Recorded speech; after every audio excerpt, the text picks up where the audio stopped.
تو مغالطہ ہو جائے گا۔ تو یہ مغالطہ بے وجہ ہے۔ پہلے ہم اپنی حیثیت کو سمجھیں، اپنے مکتب کو سمجھیں، مشرب کو سمجھیں، اس کے بعد پھر اس کے اعتبار سے بات کریں۔ بعض لوگ دیدہ دانستہ طور پر اپنی بات کو عموم کے ساتھ بیان کرنے کی غلطیاں بھی کر رہے ہیں، جس کی وجہ سے ملت میں مزید مغالطہ پیدا ہو رہا ہے، کنفیوژن پیدا ہو رہا ہے۔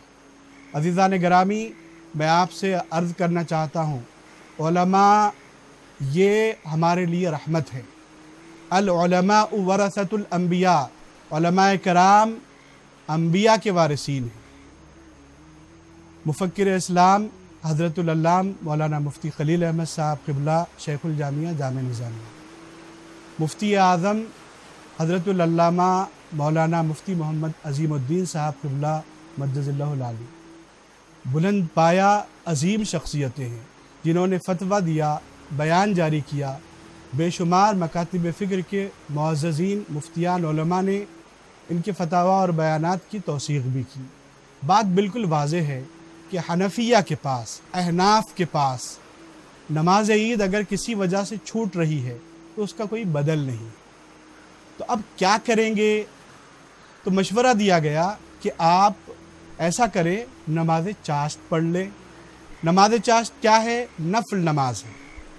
نماز عید کی حیت الگ ہے، زائد تکبیرات کے ساتھ ہے وہ، اور نفل نمازیں، چاشت کی نماز یہ زائد تکبیرات کے ساتھ نہیں ہوتی، یہ نفل عام نماز جس طرح کی ہوتی ہے۔ تو آپ کیا کریں گے؟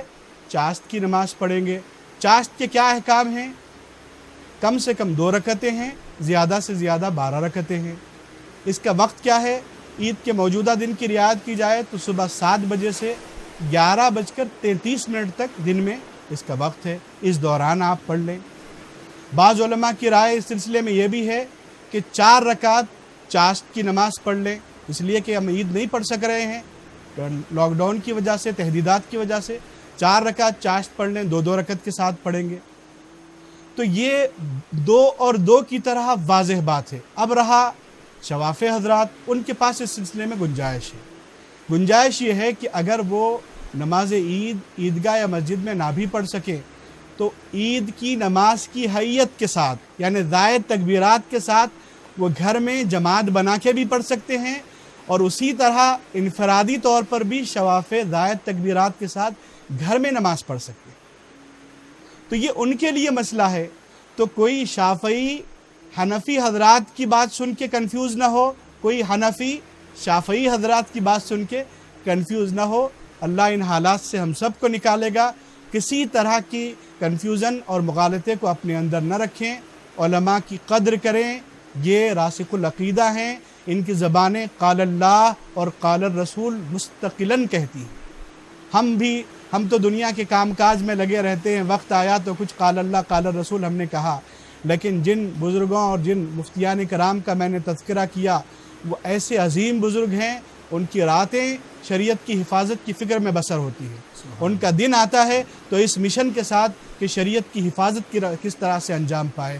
وہ عمر کی اس قدر بڑی برکتوں کے ساتھ ہیں، اس کے باوجود بھی وہ نوجوانوں سے زیادہ جد و جہد کرتے ہیں۔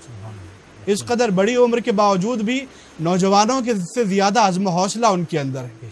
لیکن آج زبانیں اٹھ رہی ہیں، جسارتیں ہو رہی ہیں، یہ شیطان کا مغالطہ ہے۔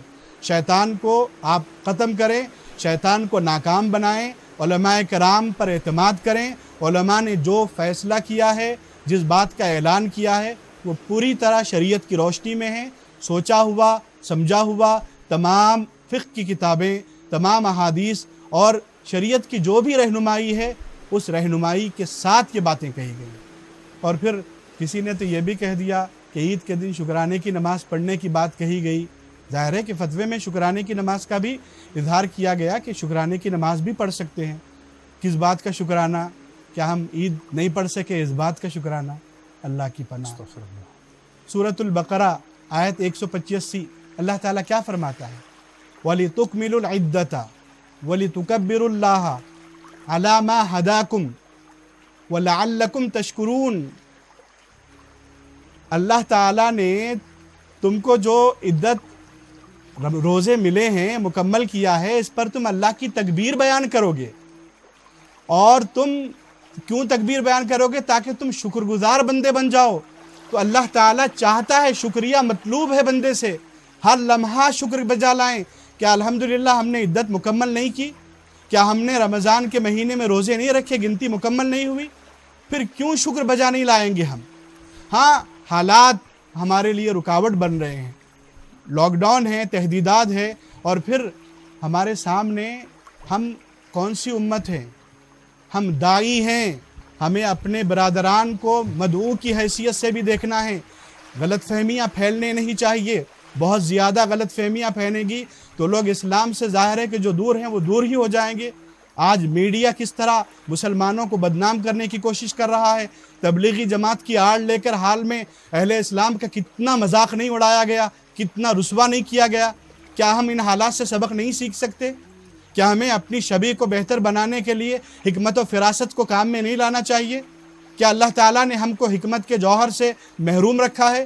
اگر محروم نہیں رکھا ہے تو پھر کیوں ہم اس طرح کی باتیں کریں جس سے طرح طرح کی کنفیوژنز پیدا ہوں، مغالطے پیدا ہوں، علماء کرام پہ انگلیاں اٹھنے کی بات آئیں؟ تو میں آپ سے درخواست کرتا ہوں، ہم اپنے دشمن کو کبھی کامیاب ہونے نہیں دیں گے۔ ہم اپنے دین کی حفاظت بھی کریں گے، اپنی حمیت کو بھی ہم برقرار رکھیں گے، اور آئندہ ہم اپنے تبلیغ کے مشن کو آگے بڑھانے کے لیے پوری کوشش بھی کریں گے کہ اسلام آفاق میں پھیلے، دین حق کی سچائی لوگوں کے دلوں تک اترے۔ اور اس بات کو ہم محسوس کرانے کے لیے ہم پر جو اللہ نے ذمہ داری عائد کی ہے، رسول کریم علیہ السلام نے کلکم مسئول فرمایا کہ اے مسلمان تم سب ذمہ دار ہو۔ ہم اپنی ذمہ داریوں کو پورا کرنے کا تہیہ کریں گے، ان نازک حالات کس سے نبردآزمہ ہو جائیں، صبر کے ساتھ، تحمل کے ساتھ علماء کا احترام کیجئے، ان کی ہدایات اور رہنمائی کے اعتبار سے اپنے معاملات کو طے کریے، اللہ ہمیں برکت بھی عطا فرمائے گا۔ لیکن گفتگو کا آغاز میں نے اس درخواست سے کی تھی کہ اللہ مسجدوں کے دروازوں کو کھول دے۔ اختتام پر بھی میں اللہ کی بارگاہ میں مسلمانوں کی نمائندگی کرتے ہوئے عاجزانہ طور پر دعا کرتا ہوں کہ اے اللہ مسجدوں کے دروازوں کو کھول دے، ہم تیری مسجدوں میں آ کے اپنی جبین کو جھکائیں، تیری تعریف بیان کریں، تیرے حبیب صلی اللہ علیہ وسلم پر درود شریف پڑھیں۔ اے اللہ یہ حالات ٹل جائیں، وبا ختم ہو جائے، پروردگار پورے انسانوں پر رحم فرما۔ نبی کریم علیہ السلام کے صدقے و طفیل میں اے اللہ تیری مساجد کھل جائیں، ہم نماز پڑھ سکے، اسلام کا ولولہ اور اسلام کی نیک نامی کے لیے ہم خوب کام کر سکے۔ وصلی اللہ تعالی علی خیر خلق اجمعین، والحمدللہ رب العالمین۔